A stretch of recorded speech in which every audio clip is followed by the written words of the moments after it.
അധ്യായം 37. ചാവടിയിലേക്കുള്ള എഴുന്നള്ളിപ്പ്. സായിബാബയുടെ ദിനചര്യങ്ങളും ജീവിതവും അനുഗ്രഹീതങ്ങളാണ്. ബാബയുടെ മാർഗങ്ങളും കർമ്മങ്ങളും അവർണ്ണനീയങ്ങളാണ്. ചിലപ്പോൾ ബ്രഹ്മാനന്ദം കൊണ്ട് ലഹരി പിടിച്ച പോലെ കാണും, മറ്റു ചിലപ്പോൾ ആത്മജ്ഞാനം കൊണ്ട് സംതൃപ്തനായി കാണും. പലപ്പോഴും പലതും ചെയ്യുമെങ്കിലും അതിലൊന്നും ശ്രദ്ധവാനായിരിക്കില്ല. പലപ്പോഴും നിഷ്കർമ്മനായി കാണുമെങ്കിലും ഒരിക്കലും വെറുതെ ഇരിക്കില്ല. എപ്പോഴും ആത്മനിൽ മുഴുകിയിരിക്കും. തിരയില്ലാത്ത കടൽ പോലെ ശാന്തനായി കാണുമെങ്കിലും ബാബ അഗാധമായ ആഴത്തിലായിരിക്കും. ആർക്കാണ് ആ പ്രത്യേക സ്വഭാവത്തെ വർണ്ണിക്കാൻ കഴിയുക? പുരുഷന്മാരെ ബാബ സഹോദരന്മാരായും സ്ത്രീകളെ സഹോദരിമാരായും അമ്മമാരായും കണ്ടു. ബാബ ഒരു തികഞ്ഞ നിത്യബ്രഹ്മചാരിയാണെന്ന് എല്ലാവർക്കും അറിയാം. ബാബ സംസർഗത്താൽ സംജാതമായ വിജ്ഞാനം നമുക്ക് മരണം വരെ നിലനിൽക്കട്ടെ. നമുക്ക് ബാബയെ എല്ലാ ജീവജാലങ്ങളിലും ദർശിച്ച് ബാബയുടെ നാമം എന്നും പ്രേമാദരങ്ങളോടെ സ്മരിക്കാം. ചാവടി എഴുന്നള്ളിപ്പ്. ബാബയുടെ ആവാസസ്ഥാനങ്ങളെ മുമ്പ് വിവരിച്ചിട്ടുണ്ടല്ലോ. ഒരു രാത്രി മസ്ജിദിലും അടുത്ത രാത്രി ചാവടിയിലുമാണ് ബാബ ഉറങ്ങുക. ചാവടി മസ്ജിദിനടുത്തുള്ള 2 മുറികൾ മാത്രമുള്ള ഒരു പൊതു കെട്ടിടമാണ്. ഈ ഒന്നിടവിട്ട് മാറി മാറിയുള്ള ഉറക്കം ബാബയുടെ മഹാസമാധി വരെ തുടർന്നുകൊണ്ടിരുന്നു. 1909 ഡിസംബർ മാസം 10 മുതൽ ഭക്തന്മാർ ബാബയെ ചാവടിയിൽ വെച്ച് സ്ഥിരമായി ആരാധിക്കാൻ തുടങ്ങി. ഇത് നമുക്ക് ബാബയുടെ അനുഗ്രഹത്താൽ ഇവിടെ വിവരിക്കാം. ചാവടിയിലേക്ക് പോകാനുള്ള സമയമടുക്കുമ്പോൾ ഭക്തന്മാർ മസ്ജിദിൽ തടിച്ചുകൂടി മുറ്റത്തിരുന്ന് ഭജന നടത്തും. അവരുടെ പിറകെ അലങ്കരിച്ച ഒരു രഥമുണ്ടായിരിക്കും. വലതുഭാഗത്ത് ഒരു തുളസി വൃന്ദാവനമാണ്. മുന്നിൽ ബാബയും ഇവയ്ക്ക് മധ്യത്തിൽ ഭജന നടത്തുന്ന ഭക്തന്മാരും. ഭജന ഇഷ്ടപ്പെടുന്ന സ്ത്രീകളും പുരുഷന്മാരും സമയത്തിനെത്തിച്ചേരും.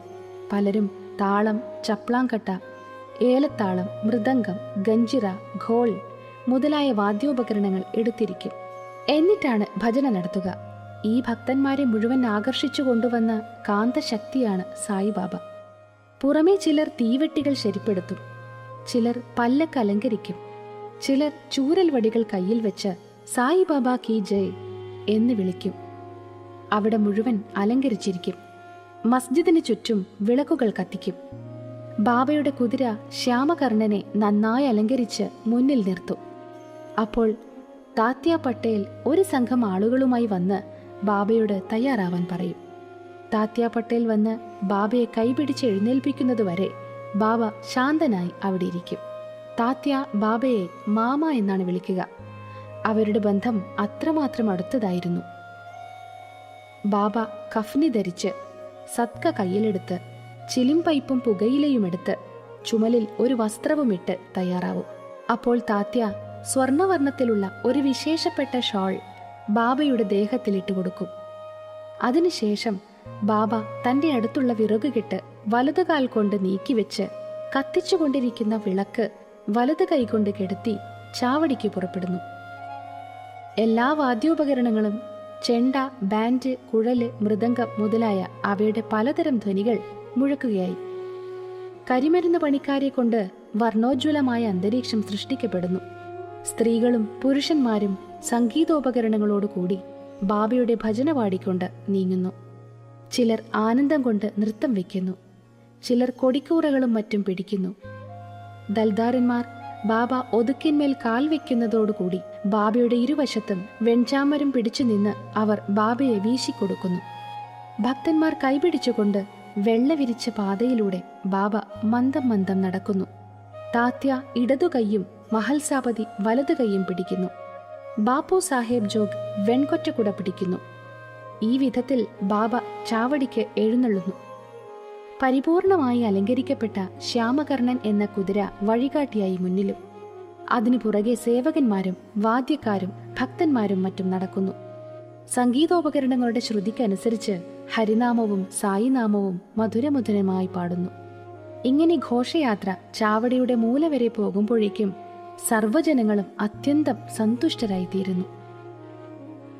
മസ്ജിദിന്റെ ഒരു മൂലയ്ക്കെത്തുമ്പോൾ ബാബ ചാവടിക്ക് അഭിമുഖമായി നിൽക്കുന്നു. അന്നേരം ഒരു അഭൗമമായ പ്രഭാമണ്ഡലം ബാബയെ ആവരണം ചെയ്തതായി കാണാം. ബാബയുടെ മുഖം പ്രഭാതസൂര്യനെ പോലെ വിളങ്ങുന്നുണ്ടാവും. ബാബ വടക്കോട്ട് തിരിഞ്ഞ് ധ്യാനനിരതനായി ആരെയോ വിളിക്കുന്ന മാതിരി നിൽക്കും. ബാബ വലങ്കൈ മേലോട്ടും കീഴോട്ടും കുറച്ചു നേരം തുടർച്ചയായി വീശുമ്പോൾ എല്ലാ വാദ്യോപകരണങ്ങളും മധുരസ്വരം പൊഴിക്കും. അന്നേരം കാക്കാ സാഹിബ് ദീക്ഷിത് ചുവന്ന കുങ്കുമം പുരണ്ട കുറേ പുഷ്പങ്ങൾ ഒരു തട്ടിൽ വെച്ചുകൊണ്ട് അത് ഇടയ്ക്കിടയ്ക്ക് ബാബയുടെ ദേഹത്തിലർപ്പിക്കും. അന്നേരം സംഗീതോപകരണങ്ങൾ വളരെ നന്നായി വായിക്കുന്നുണ്ടാവും. ബാബ ശോഭ കൊണ്ട് വിളങ്ങിക്കൊണ്ടിരിക്കും. എല്ലാവരും ആനന്ദത്തോടെ ഈ പ്രഭാപൂരം കണ്ട് ആസ്വദിക്കും. ഈ അവസരത്തിലെ മാഹാത്മ്യവും ഗാംഭീര്യവും വിവരിക്കാൻ വാക്കുകൾ ഉണ്ടാവില്ല. ഇടയ്ക്ക് മഹൽസാപതി ദൈവാവേശം കയറി നൃത്തം വയ്ക്കുന്നുണ്ടാവും. പക്ഷേ ബാബയുടെ ധ്യാനത്തിന് ഒരിളക്കവും വരുന്നില്ലെന്ന് കണ്ട് എല്ലാവരും അതിശയിച്ചു പോവും. ഒരു റാന്തലുമായി താത്യ പട്ടേൽ ബാബയുടെ ഇടതുഭാഗത്തും മഹൽസാപതി വലതുഭാഗത്തും ബാബയുടെ ഉടുപ്പിന്റെ തല പിടിച്ചുകൊണ്ട് നടക്കും. എന്തൊരു സുന്ദരമായ ഘോഷയാത്ര, എന്തൊരു ഭക്തി പ്രകടനം! ഇത് കാണാൻ സ്ത്രീകളും പുരുഷന്മാരും ധനികരും ദരിദ്രരും എല്ലാവരും തടിച്ചുകൂടും. ബാബ വളരെ സാവധാനമേ നടക്കൂ. ഭക്തന്മാർ പ്രേമാദര ഭക്തിയോടുകൂടി ഇരുവശത്തുമായി അനുഗമിക്കുന്നു. ഇങ്ങനെ ആനന്ദം നിറഞ്ഞു വഴിയുന്ന അന്തരീക്ഷത്തിൽ ഘോഷയാത്ര ചാവടിയിലെത്തുന്നു. അന്നത്തെ കാഴ്ചകളും ആ കാലവും ഇന്ന് പോയി മറഞ്ഞു. ആർക്കും അത് ഇപ്പോഴോ മേലാലോ കാണാൻ കിട്ടില്ല. എങ്കിലും ആ രംഗം മനസ്സിൽ വിഭാവനം ചെയ്ത് നമുക്ക് മനഃശാന്തിയും സമാധാനവും തേടാം. ചാവടിയും ഒരു വെള്ളമേലാപ്പും കണ്ണാടികളും ദീപങ്ങളും കൊണ്ട് അലങ്കരിച്ചിരിക്കും. അവിടെ എത്തുമ്പോൾ താത്യ മുന്നിൽ പോയി ഒരു ആസനമൊരുക്കി ഒരു കുഷ്യൻ വെച്ച് ചാരിയിരിക്കാൻ തയ്യാറാക്കും. ബാബ അവിടെ ഇരിക്കുമ്പോൾ ഒരു നല്ല കോട്ട് ധരിപ്പിക്കും. അപ്പോൾ ഭക്തന്മാർ ബാബയെ പലതരത്തിലും ആരാധിക്കും. അവർ ബാബയ്ക്ക് ഒരു കിരീടം ധരിപ്പിച്ച് മാല ചാർത്തി ചന്ദനം കൊണ്ട് വൈഷ്ണവന്മാരെ പോലെ മുഗ്ഗോപി തൊടുവിപ്പിച്ച് തൃപ്തിയാവോളം നോക്കിയിരിക്കും. അവർ കിരീടം ഇടയ്ക്കിടെ മാറി മാറി വെച്ച് ബാബ അതെടുത്ത് ദൂരേക്കെറിയുമോ എന്ന് ഭയന്ന് പിടിച്ചുകൊണ്ട് നിൽക്കും. ബാബ അവരുടെ ഹൃദയശുദ്ധി അറിഞ്ഞ് ഇതെല്ലാം ചെയ്യുന്നതിൽ നിന്ന് അവരെ വിലക്കാതെ വിനയത്തോടു കൂടിയിരിക്കും. ഈ വക അലങ്കാരങ്ങളാൽ സായിബാബ അത്യധികം മനോഹരനായി തീരും. നാനാ സാഹിബ് നിമോൻകാർ അലങ്കൃതവും മകുടത്തോടും അലക്കുകളോടും കൂടിയതുമായ ഒരു വെൺകൊറ്റക്കുട അദ്ദേഹത്തിന് പിടിച്ചുകൊടുക്കും. ബാപ്പു സാഹേബ് ജോഗ് ബാബയുടെ പാദങ്ങൾ കഴുകിച്ച് അർഘ്യം കൊടുക്കുകയും കൈകളിൽ ചന്ദനം പൂശുകയും താമ്പൂലം കൊടുക്കുകയും ചെയ്യുമ്പോൾ ബാബ ആസനത്തിൽ തന്നെ ഇരിക്കുകയും താത്യയും മറ്റു ഭക്തന്മാരും ബാബയുടെ കാൽക്കൽ നമസ്കരിക്കുകയും ചെയ്യും. ബാബ ആസനസ്ഥനായി കുഷ്യനിൽ ചാരിയിരിക്കുമ്പോൾ ഭക്തന്മാർ ചാമരം വീശിക്കൊടുക്കും. ശ്യാമ ചിലിം തയ്യാർ ചെയ്ത് താത്യക്ക് കൊടുക്കുമ്പോൾ താത്യ ഒരു പുക വലിച്ച് ബാബയ്ക്ക് കൊടുക്കും. ബാബ ഒരു പുക വലിച്ച് മഹൽസാപതിക്ക് കൊടുക്കും. അങ്ങനെ അത് എല്ലാവർക്കും എത്തിച്ചു കൊടുക്കും. ആ ചിലിം അനുഗ്രഹീതമാണ്. ആദ്യം അതിന് കുംഭകാരന്റെ ചവിട്ട് മുതലായതേൽക്കുന്നു. വെയിലിലും തീയിലും ചുടുന്നു. ആ തപശ്ചര്യയ്ക്ക് ശേഷം അതിന് ബാബയുടെ കരങ്ങളുടെയും ചുണ്ടുകളുടെയും സ്പർശനമേൽക്കാൻ കഴിഞ്ഞിരിക്കുന്നു. ഇതിനുശേഷം ഭക്തന്മാർ ബാബയെ ഹാരമണിയിച്ച് വാസനദ്രവ്യങ്ങളും വാസനിക്കാൻ പൂക്കളും അർപ്പിക്കുന്നു. തികച്ചും നിസ്സംഗത്തിന്റെ മൂർത്തിമത് ഭാവമായ ബാബയ്ക്ക് മാലയിലും ആഭരണങ്ങളിലും യാതൊരു ശ്രദ്ധയുമില്ലെങ്കിലും ഭക്തന്മാരുടെ ഇംഗിതത്തിനു വഴങ്ങി അവർ എന്തു ചെയ്യുന്നതും സ്വീകരിക്കുക മാത്രമാണ്. ഒടുവിൽ വാദ്യസംഗീതത്തോടൊപ്പം എല്ലാ ചടങ്ങുകളും കൂടി ബാപ്പു സാഹേബ് ജോഗ് ബാബയ്ക്ക് ആരതി കാണിക്കുന്നു. ഈ ആരതിക്ക് ശേഷം ഭക്തന്മാർ ഓരോരുത്തരായി ബാബയെ നമസ്കരിച്ച് അനുവാദം വാങ്ങി മടങ്ങിപ്പോകും. താത്യ സാഹിബ് ചിലിം, അത്തർ, പനിനീർ മുതലായവ കൊണ്ട് പരിചരിച്ച് പോകാനൊരുങ്ങിയാൽ ബാബ പറയും, എന്നെ കാവൽ നിൽക്കണം, നിനക്ക് വേണമെങ്കിൽ പോകാം, പക്ഷെ രാത്രിയിൽ എപ്പോഴെങ്കിലും ഇവിടെ വന്ന് എന്റെ കാര്യം അന്വേഷിക്കണം.